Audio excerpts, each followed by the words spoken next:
20세기 후반에 들어서면서 미술이 정말 엄청나게 바뀌었거든요. 오늘은 바로 그 이야기, 미술이 어떻게 스스로의 경계를 허물고 확장되었는지 한번 제대로 파헤쳐 보겠습니다. 자, 한번 보세요. 미술이 어떻게 이렇게 아름다운 그림에서부터 이런 뭐라 설명하기 힘든 형태로까지 바뀌게 된 걸까요?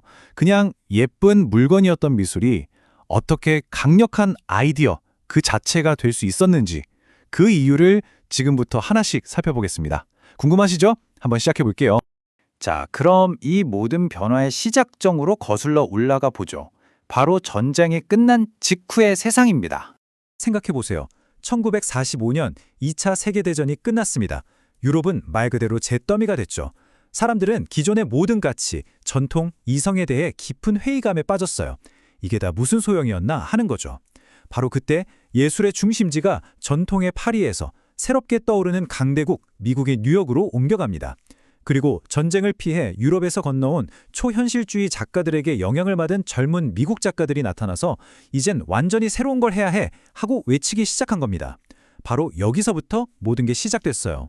그럼 그 새로운 예술가들이 가장 먼저 한 건 뭘까요? 바로 바깥 세상이 아니라 자기 자신의 가장 깊은 곳, 그 내면으로 파고드는 거였습니다. 꾸며내지 않은 그야말로 날 것 그대로의 감정을 미술로 표현하기 시작한 거죠. 이게 바로 추상 표현주의인데요. 여기서 핵심은 그림이 더 이상 예쁜 꽃이나 풍경을 따라 그리는 게 아니라는 거예요. 예술가가 물감을 뿌리고 붓을 휘두르는 그 행위, 그 과정 자체가 작품의 주제가 되는 거죠. 그러니까 그림이 하나의 결과물이 아니라 하나의 사건이 되는 겁니다. 대표적인 작가가 바로 잭슨 폴록이죠. 아마 많이들 보셨을 거예요. 폴록은 이젤 앞에 서서 그림을 그리지 않았어요. 거대한 캔버스를 바닥에 펼쳐놓고 그 위를 걸어다니면서 페인트를 뚝뚝 떨어뜨리고 들이붓고 뿌렸습니다. 이건 풍경화가 아니에요.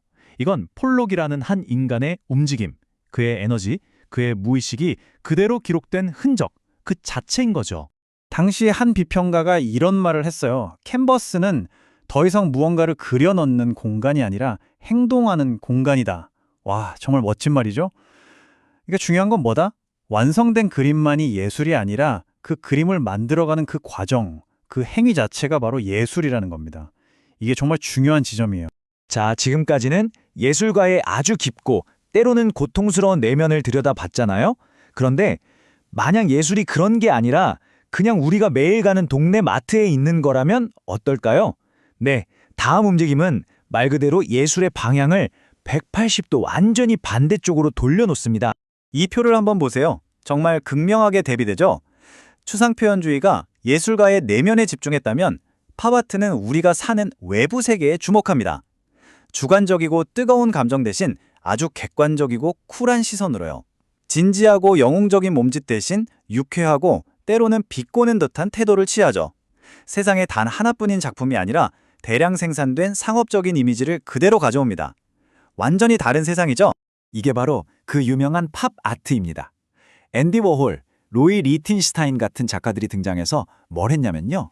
슈퍼마켓에 있는 스프 깡통, 아이들이 부는 만화책, 광고판에 있는 코카콜라병 같은 것들을 보고 이것도 예술이 될 수 있어! 라고 선언한 거예요. 정말 충격적이었겠죠? 그러니까 갑자기 미술관에 뭐가 걸리기 시작했냐면 캠벨 수프캔, 마릴린 몰로의 얼굴, 만화책의 한 컷, 코카콜라 병 이런 것들이 막 들어온 거예요. 사람들이 매일 보고 소비하는 바로 그 이미지들이요. 이전까지는 고상한 예술과 저속한 대중문화 사이에 아주 높은 벽이 있었는데 팝아트가 그 벽을 그냥 와르르 무너뜨려버린 겁니다. 자, 정리해볼까요? 예술은 처음엔 내면의 감정이었다가 다음엔 우리 주변의 문화를 다뤘어요. 그런데 여기서 한 걸음 더 나아갑니다. 아예 예술이라는 것의 뿌리 자체를 흔드는 질문을 던지기 시작하거든요. 미니멀리즘과 개념 미술이 바로 그 주인공인데요. 이 사람들은 이런 궁극적인 질문을 던졌어요. 잠깐만, 예술이 꼭 눈에 보이는 물건이어야만 해? 모든 장식을 다 걷어내고 본질만 남긴 거죠.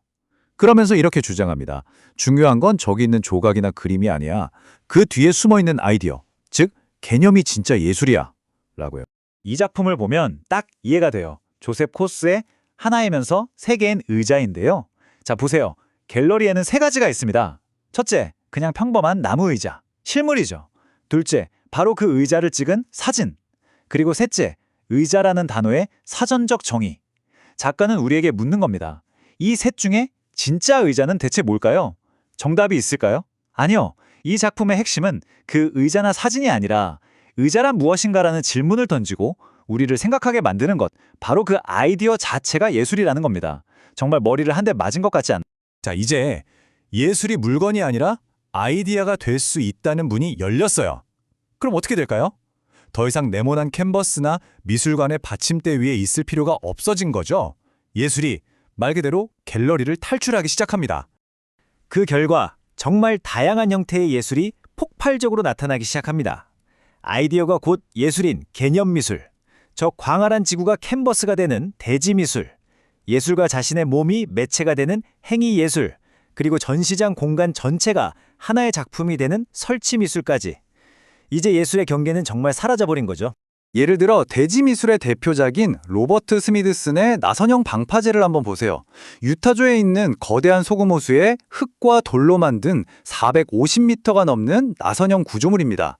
자, 이런 작품을 누가 사서 자기 집 거실에 걸어놓을 수 있을까요? 불가능하죠. 이건 사고 파는 대상이 아니라 그 장소에 직접 가서 온몸으로 경험해야만 하는 예술인 겁니다. 그리고 시간이 지나면서 자연과 함께 계속 변화하죠. 자, 그럼 이 모든 놀라운 여정 끝에 우리는 어디에 와 있을까요? 이 거대한 확장이 오늘날 우리에게 남긴 것은 과연 무엇일까요? 가장 중요한 건 이겁니다. 이 모든 움직임들이 예술이란 이런 것이다 라는 낡은 정의를 완전히 깨부셔버렸다는 거예요. 덕분에 오늘날의 예술은 하나의 스타일이나 방식으로 설명할 수가 없게 됐습니다. 이걸 다원주의라고 하는데요. 이제 예술에는 정답이 없어요. 비디오 아트, 퍼포먼스, 설치미술, 그 어떤 것도 예술이 될 수 있는 그야말로 무한한 가능성의 시대가 열린 겁니다.